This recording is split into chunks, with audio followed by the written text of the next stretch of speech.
Hi friends, welcome back to my channel. Aunty, మీరు మాట్లాడకండి. అసలు మీరు మాట్లాడే రైట్సే లేవు. మీరు సైలెంట్గా ఉండండి. నాకే చాలా ఇరిటేషన్ వస్తుంది మనోజ్ మీద. మాకందరికీ ముందు నుంచి అనుమానంగా ఉంది. అందుకే షాప్ నుంచి ఫోన్ చేస్తున్నట్టు నేనే మనోజ్కి ఫోన్ చేశాను. అప్పుడు బయటపడలేదు, ఇప్పుడు బయటపడిపోయాడు. హ, ఒక్క నిమ్మకాయతో మొత్తం నిజం మొత్తం కక్కేశాడు అని శృతి అంటుంది. ఇప్పుడు చెయ్యొద్దండి అత్తయ్య. ఇంటికి పెద్ద కొడుకు అయ్యుండి ఇంటి గౌరవాన్ని కాపాడాల్సిన స్థానంలో ఉండి ఇంట్లోనే దొంగతనం చేశాడే. ఇతన్నా మీరు ఇంకా వెనకేసుకు వస్తుంది. ఈయన తప్పు కప్పిపుచ్చడానికి మీరెన్ని ప్రయత్నాలు చేశారో అన్నీ నేను మా ఆయన గమనిస్తూనే ఉన్నాము. రోల్డ్ గోల్డ్ నగలు పెట్టి మమ్మల్ని మోసం చేశారు. అడిగితే నా ఒంటి మీద నగలు కాబట్టి కడిగి మరీ దాచాను అన్నారు. మరి ఈ మురికి దేంతో కడగాలో? అమ్మలాగానే వీడు మారిపోయాడు మీనా. ఇద్దరు మైండ్ ఒక్కటే నాన్న అని చెప్పేసి బాలు అంటుంటే, రే 4 రోజులాగు, నీ డబ్బులు నీ ముఖాన్ని పాడేస్తాను అని మనోజ్ అంటుంటే, ఇక సత్యం అయితే మనోజ్ కాలర్ పట్టుకుంటాడు. ఏం పడేస్తావురా చెప్పు, ఎవరి మొక్కన్న పాడేస్తావురా? దొంగతనం చేసి అమ్ముకున్నదే కాక నువ్వే దబాయిస్తున్నావా? చెడబుట్టావు కదరా నాకు నిన్ను అని ఇక మనోజ్ని కొడతాడు సత్యం. ఏవండి కొట్టకండి, వండి కొట్టకండి అని ప్రభావతి ఆపుతుంటే, ఏయ్ నన్ను ముట్టుకోకు నువ్వు, అసలు ముందు నిన్ను కొట్టాలే ఏయ్ అని చెప్పేసి చేయి లేపితే ఇక ప్రభావతి మీద మావయ్య అని ఇంకా ఇంట్లో వాళ్ళందరూ ఆపేస్తారు ప్రభావతిని కొట్టకుండా. ఎందుకు చేసావు ఈ పని? ఎలా చేయాలనిపించింది అసలు నీకు? ఎందుకు ఈ ఇంట్లో అందరికీ అబద్ధాలు చెప్పావు? ఎందుకు గిల్ట్ నగలు పెట్టావు? వాడు మోసపోయాడని అనేసి నా కాళ్ళ మీద పడతాడు వాడు అని చెప్పేసి ప్రభావతి అంటుంటే, వాడు మోసపోలేదే, మోసం చేశాడు అనిక సత్యం అంటుంటే, అప్పటికి తాకట్టు పెట్టమనే అన్నానండి, కానీ డబ్బు సరిపోదని చెప్పేసి అమ్మేశాడు. అంటే ఏంటే? అమ్మేస్తే నువ్వు ఆ మోసాన్ని దాచేస్తావా? వాడు తప్పుడిని వెనకేసుకొస్తావా? ఇన్ని రోజులు ఏమీ తెలియని దానిలాగా వాడితో కలిసి బాగా నటించావు కదా, మమ్మల్ని అందరినీ ఫూల్స్ని చేస్తావా? నువ్వసలు ఒక ఇంటి ఇల్లాలివేనా? ఒక మంచి భార్యవేనా? ఒక మంచి తల్లివేనా? ఒక మంచి అత్తవేనా? అసలు మనిషివేనా? ఏరా నువ్వేంటి, నీ బతుకేంటి? మాట్లాడితే బిజినెస్ మ్యాన్ అంటావే, బిజినెస్ మ్యాన్ లక్షణం ఇదేనా? తాకట్టు పెట్టుకోమని బంగారం ఇస్తే అమ్మేసి గిల్ట్ నగలు పెడతావా? నా భార్య పూలమ్మ ఇంటి నుంచి వచ్చిందని, నీ భార్య మలేషియా నుంచి వచ్చిందని గొప్పలు చెప్తావు కదరా. నీ బతక్కి సొంతంగా ₹1 అయినా సంపాదించావురా, మాట్లాడవేంట్రా అని బాలు కొడుతుంటే ఇక మనోజ్ని, రే ఆపండి ఆపండి, నేను ఇంట్లో వాళ్ళందరూ ఆపుతారు ఇక బాలుని. ఎందుకు ఆపారు వాడిని? ఏం చేసినా పాపం లేదు అని సత్యం అంటుంటే, అందరి కలిసి మనోజ్ని కొట్టి చంపేస్తారా అని రోహిణి ఆపేస్తుంది. ఇప్పటికీ నీ భర్త చేసింది తప్పని నీకు అనిపించడం లేదా రోహిణి అని మీనా అంటుంటే, అసలు నిజం తెలియగానే అందరికంటే ఎక్కువ నువ్వే షాక్ అవుతావు అనుకుంటే సైలెంట్గా నిలబడ్డావేంటి రోహిణి అని శృతి అడుగుతుంది. నేనైతే ఒక దొంగతో చచ్చినా కాపురం చేసేదాన్నే కాదు. ఆలోచిస్తుంటే నాకు ఒకటి అనిపిస్తుంది. నిజం చెప్పు, మనోజ్ చేసిన పని గురించి నీకు ముందే తెలుసు కదూ అని శృతి అంటుంటే, నిన్ననే తెలిసింది నాకు కూడా అని రోహిణి అంటుంది. శుభం, ఈ జీవులతో పాటు నువ్వు కలిసిపోయావా? అంత తోడుదొగలు అయిపోయారని బాలు అంటుంటే, అలా అనకు బాలు, నిజంగా మీనా నగలు తీయడం ముందు నాకు తెలీదు. తెలుసుంటే అసలు ఆ పని చేయనిచ్చేదాన్నే కాదు. వీరికన్న పాపానికి మహాతల్లి తోడుగా నిలబడిందంటే అర్థం ఉంది. కానీ నీకేమైంది తల్లి? బాలు అంటుంటే, ఇందులో రోహిణి తప్పేమీ లేదు అని ప్రభావతి అంటుంటే, ఏయ్ నిన్ను మాట్లాడదని చెప్పాను కదా, నువ్వు మాట్లాడకు అని ఇంకా సత్యం అంటుంటే, మనోజ్ చేసింది తప్పే, కానీ బిజినెస్లో మోసపోయాడు కాబట్టి అలా చేయాల్సి వచ్చింది. బాలు మీనా ఒకసారి 500 మాలలు కట్టి ఎవరినో నమ్మి పంపిస్తే వాడు మోసం చేశాడు కదా, ఇద్దరూ మోసపోయారు అని చెప్పేసి రోహిణి అంటుంటే, అందుకని మా ఇంట్లో ఆయన ఎవరికీ తెలియకుండా నగలు తీసుకువెళ్ళి అమ్మేసుకున్నారా? ఆ నిజాన్ని దాచి ఇంట్లో అందరినీ మోసం చేశారా? మోసపోతే ఆ విషయంలో ఇంట్లో అందరికీ చెప్పాలి. మోసం పోవడం తప్పు కాదు, మోసం చేయడమే తప్పు. ఇంకొకరి వస్తువు చెప్పకుండా తీయడాన్ని ఈ లోకంలో ఎవరైనా దొంగతనమే అంటారు అని మీనా అంటుంటే ప్రభావతి ఏ అంటుంది. అప్పుడే ఇక రివర్స్లో మీనా కూడా ఏ అని ప్రభావతి మీద అరుస్తుంది. క్షమించండి అత్తయ్య, మీ పెద్ద కొడుకుని ఒక దొంగలా మార్చిందే మీరు, అందుకే నాకు మీరంటే ఒక క్షణం గౌరవం పోయింది అని మీనా అంటుంది. మీనా, నీ నగల కోసం ఇవాళ అత్తయ్య గారి మీదకి తిరగబడ్డావు. నీకు కావాల్సింది నగలే అయితే ఆ నగలు నేను చేయించిస్తాను అని రోహిణి అంటుంటే, నా నగలు నువ్వు చేయించిస్తే మీ ఆయన చేసిన తప్పు మాసిపోతుందని అనుకుంటున్నావా? ఏంటే పెద్ద నీ నగలు అంటున్నావు? అవే మీ అమ్మ చేయించిందా? నీ బాబు చేయించాడా? మా అత్తగారు మా ఆయన ముష్టి కింద పాడేస్తే నీ నగలే మర్చిపోయావా అని ప్రభావతి అంటుంది. ఏయ్, ఏమన్నావు? ఏమన్నావు? ముష్టి కింద పాడేశామా? మరి ఆ ముష్టిని కూడా ఎత్తుకెళ్ళి నీ తల్లి కొడుకుల్ని ఏమనాలే? నువ్వు నా కోడల్ని అంత మాట అంటావా? మీనననే హక్కు అధికారం అసలు నీకున్నాయా?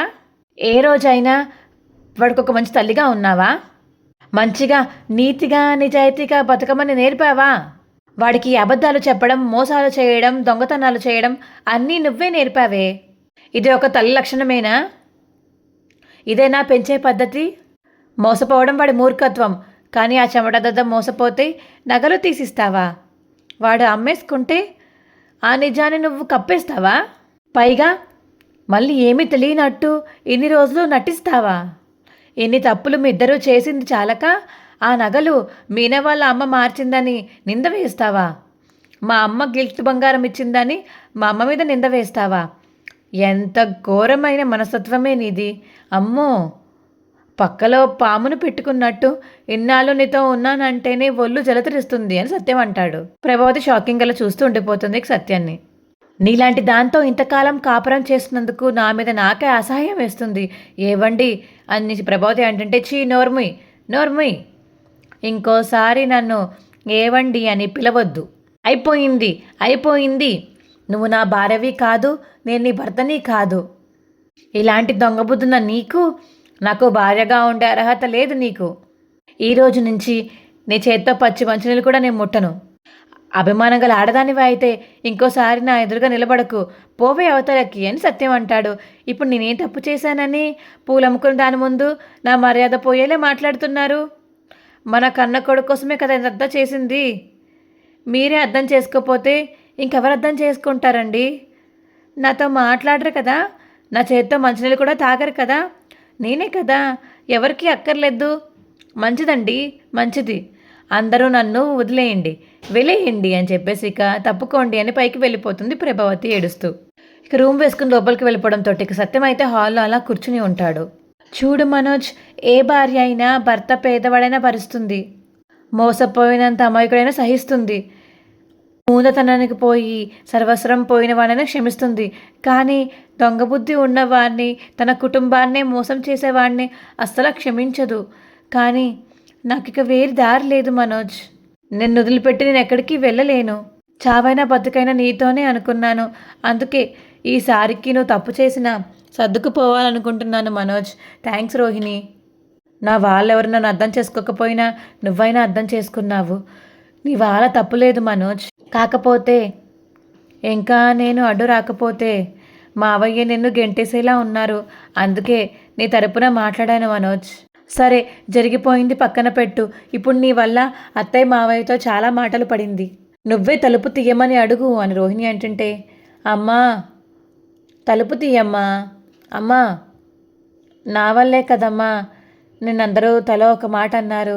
సారీ అమ్మా, తలుపు తీయమ్మా, అమ్మా బయటికి రా అమ్మా, అమ్మా అని ఇక మనోజ్ తలుపు కొడుతుంటే, అన్నయ్య అంతా నీ వల్లే అన్నయ్య.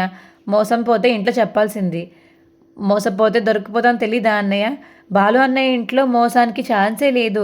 అన్నయ్య ఎలాగైనా తప్పుని పసిగడతాడు. మళ్ళీ ఎప్పుడు ఇలాంటి తప్పు చేయకన్నయ్య అని చెప్పేసి రవి అంటుంటే, నువ్వు ఒక్కడవే మిగిలిపోయావనుకున్నాను రవి. నువ్వు క్లాస్ తీసుకోవడం మొదలుపెట్టావా రవి? ఇంకా నువ్వు మనోజ్ని వెనకేసుకొస్తున్నావా రోహిణి? రవి లాంటి వాడైతే ఎప్పుడో నేను ఎగిరి తన్ని నా పుట్టింటికి వెళ్ళిపోయేదాన్ని అని చెప్పేసి ఇక శృతి అంటుంది రోహిణిని. తమ్ముడు భారీ నగలు తీసుకుని అమ్ముకునే మనిషికి ఎథిక్స్ ఏముంటాయి? మా ఇద్దరికి మీ ఇద్దరు తర్వాత తీరిగా క్లాస్ చెప్దురు కానీ ముందు అత్తయ్య సంగతి చూడండి. ఆవిడ గారు ఎక్కడికి పోయారు? గదిలోనే ఉన్నా కదా అన్నారు. ఆన్సర్ ఇవ్వలేని వాళ్ళు తప్పించుకోవడానికి ఏదో ఒకటి చేస్తారు అని శృతి అంటుంది. మా అమ్మ వింటే ఇంకా హర్ట్ అవుతుంది శృతి. నాకేం భయం లేదు. దొంగని ఎంకరేజ్ చేసే వాళ్ళకి మర్యాద ఇవ్వాల్సిన అవసరం నాకు లేదు అని చెప్పేసి శృతి అంటుంటే, అమ్మ తలుపు తీయమ్మ తలుపు తీయని రవి ఇంకా మనోజ్ ఇద్దరు పిలుస్తూ ఉంటారు బయట నుంచి. ఏమైంది రవి? అంతా నీ చలవే మీనా. మంచిది, మీ ఆయన చలవ వల్ల ఇల్లు పచ్చగా ఉంది, నా చలవ వల్ల మాత్రం గొడవలు మొదలయ్యాయి. అని చెప్పేసి మీనా అంటుంటే, మంచి ఆన్సర్ మీనా, వెల్ సెట్ అని చెప్పేసి ఇక శృతి అంటుంది. ఏంటి ఇదిగో అలకావతి, అయిందేదా అయిపోయింది, తలుపు తీసి బయటికి రా అని బాలు అప్పుడే వస్తాడు. అత్తయ్య, అందరూ కంగారు పడుతున్నాం అత్తయ్య, మీరు ముందు బయటికి రండి అత్తయ్య, మాలో ఎవరో తిట్టారనుకుంటే వాళ్ళని తిట్టండి, రండి అత్తయ్య అని మీనా అంటుంటే, ఇంకా తిట్టుల ప్రోగ్రాం ఖాళీ కాలేదా? పర్మిషన్ ఇస్తే ఆవిడ ఆ మాటలు మామూలుగా ఉండవు. అయినా ఎందుకంత కంగారు పడుతున్నారు? ఆకలేస్తే ఆవిడే బయటికి వస్తారు. అబ్బా శృతి, నువ్వు కాసేపు మాట్లాడకుండా ఉంటావా అని రవి అంటుంటే, మీరందరూ కాసేపు పిలవకుండా ఉంటారా అని శృతి అంటుంది. మా అమ్మ ఎవరు పిలిచినా రాదు, మా నాన్న పిలిస్తే తప్ప అని బాలు అంటాడు. సరే అంతా కలిపి మామయ్యని రిక్వెస్ట్ చేద్దాం పదండి అని ఇంక రోహిణి అనేసరికి అందరూ వెళ్ళి సత్యం దగ్గరికి వెళ్తారు. కొంపతీసి అత్తగారు ఏమైనా అఘాయిత్యం చేసుకుంటారేమో అని మీనా అంటుంటే, మా ఇంటి పైకప్పుతో ఆడుకునే పని మా అమ్మ ఎప్పుడూ చేయదు, చిన్నప్పటి నుంచి ఇలాంటివి ఎన్నో చూశాను. తప్పు చేసి దొరికిపోయి తిట్లు తిన్నప్పుడు మా అమ్మ వాడే ఆయుధం తలుపు మూసుకోవడం. ఇలా తలుపు మూసుకొని అందరినీ టెన్షన్ పెట్టేటప్పుడు ఆ అమ్మను అస్సలు పిలవకూడదు, పదా అని చెప్పేసి ఇక బాలు మీన కిందకి వెళ్తారు. మామయ్య, మామయ్య క్షమించి అడుగు మనోజ్ అని చెప్పేసి రోహిణి చెప్తుంటే మనోజ్ని, నాన్న అని ఇక మనోజ్ పిలవగానే ఇంక నాతో మాట్లాడుతున్నట్టు చేయి పెడతాడు ఇక సత్యం. నేనే తప్పు చేశాను నాన్న, అమ్మ నా మీద ప్రేమతో చేసింది నాన్న, నన్నేదైనాను, అమ్మని మాత్రం క్షమించు నాన్న, వెళ్ళి పిలువు నాన్న. మీరు పిలిస్తే అత్తయ్య కష్టంగా బయటికి వస్తారు మామయ్య, పిలవండి మామయ్య. మామయ్య, మీ చల్లటి చూపుని చూశాము, మీ మెత్తల్ని మాటల్ని విన్నాము, కానీ మీ కోపాన్ని చూస్తే మాకు భయంగా ఉంది అని మీనా అంటుంది. నగల మూలంగా ఇంత అనార్థం జరుగుతుందని తెలిస్తే మేము కూడా ఇంతలా మీ దాకా రానిచ్చే వాళ్ళం కాదు మావయ్య. ఆ మాట ఇప్పుడు అంటున్నావా మీనా? ఇంకెప్పుడు అనాలి అని రోహిణి నీకు శృతి అంటుంది. నగలు కూడా ఎత్తుకు వెళ్ళిపోయి అమ్మేసి మింగేసి వెళ్ళినప్పుడు అనాలా? బాలు చేసింది కరెక్ట్, నిజం దాచింది, అబద్ధం చెప్పింది, మోసం చేసింది మీ హస్బెండే. నిజం చెప్పాలంటే ఆ ఆంటీకి బుద్ధి చెప్పాలి. ఇలా ప్రతిదీ దాచుకుంటూ పోతే ఇంకో నేరం చేస్తారు. క్రిమినల్స్ని వెనుకలకి రావడం ఇంత క్రైమ్ ఇంకొకటి లేదు అని శృతి అంటుంటే, శృతి ఇంకో నువ్వు ఒక మాట మాట్లాడినా నేను ఊరుకోను, ఇప్పుడు దాకా జరిగింది చాలు, ఇంకా పెద్ద చేయకు అని రవి అంటాడు. మావయ్య, మీరు వెళ్ళి అత్తయ్యని పిలిస్తే బయటికి వస్తారు మావయ్య అని రోహిణి అడుగుతుంది. నాకు సంబంధం లేని మనుషుల గురించి నా దగ్గరే మాట్లాడద్దమ్మా, మీరు చెప్తే మావయ్య వింటారండి, మీరు వెళ్ళండి అని బాలుని పంపుతుంటే, మా నాన్న ఎంత కఠినంగా అంటే నేను నగలు మింగినోడు అలకవతి దారికి వస్తారు, లేదంటే ఇంకేముంది, ఏం చేసినా క్షమిస్తారని వీళ్ళు ఇంకోసారి కూడా తప్పు చేస్తారు అని బాలు అంటాడు మీనాతోటి. నన్ను అడిగితే ఆయన ఒంటరిగా వదిలేయడమే మంచిది. కుటుంబంలో తప్పులు జరిగితే కుటుంబ పెద్దగా ఎంత బాధగా ఉంటుందో నీకు తెలీదు. చూడండి, ఇప్పుడు తప్పప్పులకు మాట్లాడుకునే సమయం కాదండి. భార్యాభర్తల మధ్య సమస్య వస్తే సర్ది చెప్పేవాళ్ళు లేకపోతే ఆ దూరం మరింత పెరుగుతుందండి. ఇప్పుడు వెళ్తారా లేదా అని మీనా అంటే ఇంకా వాళ్ళు ముందుకు వెళ్ళి సత్యంతో మాట్లాడతాడు. నాన్న, చెప్పరా. అమ్మ తలుపేసుకుంది తెలుసురా, తీయడం లేదు నాన్న, నటన, బాధపడుతుందేమో నాన్న, నాటకం రా, నువ్వు వెళ్ళి పిలువు నాన్న. పిలవను, అమ్మే కదా, నాకు కాదురా నీకు. క్షమించలేరా నాన్న? లేదు. మారుతుందిలే నాన్న, మారదురా అది, తల్లి తెలుసుకుంటుందన్న, నీ ప్రేమరా అది, నీ భ్రమ. మావయ్య, ఏమ్మా? అత్తయ్యని క్షమించండి మావయ్య అని రోహిణి అడుగుతుంటే, నీకున్నంత గొప్ప మనసు నాకు లేదమ్మా, అందుకే మనోజ్ని క్షమించాను కదా మావయ్య. భార్యవి కాబట్టి క్షమించావు, మరి మీ భార్య కాబట్టి మీరు కూడా అత్తయ్యని క్షమించలేరా అని రోహిణి అడుగుతుంటే, నేను దొంగని ప్రోత్సహించలేనమ్మా. భార్య పిల్లలు తెలియక పొరపాటు చేస్తే ఇంటి యజమానిగా నేనే మందలించి వదిలేయాలి, కానీ ఇవి పొరపాట్లు కాదమ్మా.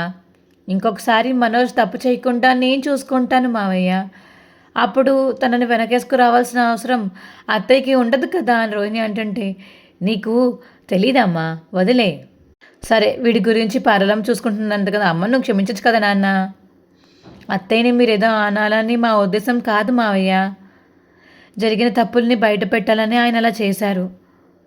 ఇది మీ ఇద్దరి మధ్య దూరం పెంచేలా తయారయ్యింది.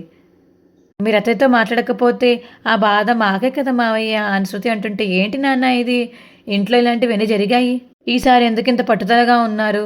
మీరే కదా మాకు సర్దుకుపోవాలని చెప్తారు.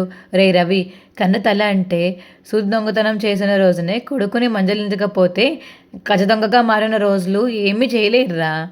మందలించే అధికారమే పోగొట్టుకుంటారు. వాడు 40 లక్షలు ఎత్తుకుపోయినప్పుడు వెనకేసుకు వచ్చింది. మోసపోయి తిరిగి వస్తే రహస్యంగా దాచింది. మళ్ళీ హనీమూన్ కోసం అని ₹1,00,000 దొంగతనం చేస్తే అప్పుడు దొంగతనం చేస్తే వెనకేసుకొచ్చి మీనా తమ్మిడి మీద దొంగతనం మోపింది.